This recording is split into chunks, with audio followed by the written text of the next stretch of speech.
গত বসন্তেই একে অপরকে ভালোবেসে ঘর বেঁধেছিলেন কাঞ্চন মল্লিক এবং শ্রীময়ী চট্টরাজ। তাই এই বসন্ত তাদের কাছে ভীষণ দামি। বসন্তের দোল উৎসবেই প্রথম শ্রীময়ী জানতে পেরেছিলেন তিনি মা হতে চলেছেন।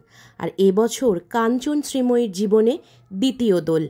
এবছর তাদের দোল আরও স্পেশাল, তার কারণ তাদের ঘরে এসছে ফুটফুটে কন্যা সন্তান কৃষভি। কৃষভিকে নিয়েই এবছর দোল উদযাপন করছেন শ্রীময়ী এবং কাঞ্চন। শ্রীময়ী এবং কাঞ্চনের নানা মুহূর্তের ছবি সোশ্যাল মিডিয়ায় প্রায়শই দেখা যায়। এবারও শ্রীময়ী তাদের দোল উৎসবের বিভিন্ন ছবি ভাগ করে নিলেন সোশ্যাল মিডিয়ায়। একে অপরকে আবিরে রাঙিয়ে দোল উৎসব পালন করলেন শ্রীময়ী এবং কাঞ্চন।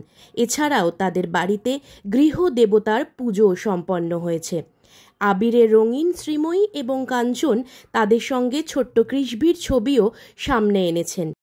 সকলেই অপেক্ষা করে রয়েছেন ছোট্ট কৃষভিকে কি এই দোল পূর্ণিমাতেই জনসমক্ষে আনবেন কাঞ্চন শ্রীময়ী। কিন্তু না, প্রতিবারের মতো এবারও কৃষভির মুখ দেখাননি কাঞ্চন এবং শ্রীময়ী। তাই সকলে ছোট্ট কৃষভিকে দেখা থেকে এবারেও বঞ্চিত হয়েছেন। অনেকেই অপেক্ষা করে রয়েছেন, তাই সকলের অপেক্ষা ছোট্ট কৃষভিকে দেখার জন্য। কাঞ্চন এবং শ্রীময়ী কবে কৃষভিকে জনসমক্ষে আনবেন তা অবশ্য খোলসা করেননি, তবে খুব শীঘ্রই কাজে ফিরবেন শ্রীময়ী, এমনটাই জানিয়েছিলেন তিনি। এই মুহূর্তে ছোট্ট মেয়েকে নিয়ে ভীষণ ব্যস্ততায় সময় কাটছে কাঞ্চন ঘরণীর। তবে আর কিছুদিনের মধ্যেই আবারও ধারাবাহিকে অভিনয় করতে দেখা যাবে শ্রীময়ী চট্টরাজ মল্লিককে, এমনটাই জানিয়েছিলেন শ্রীময়ী।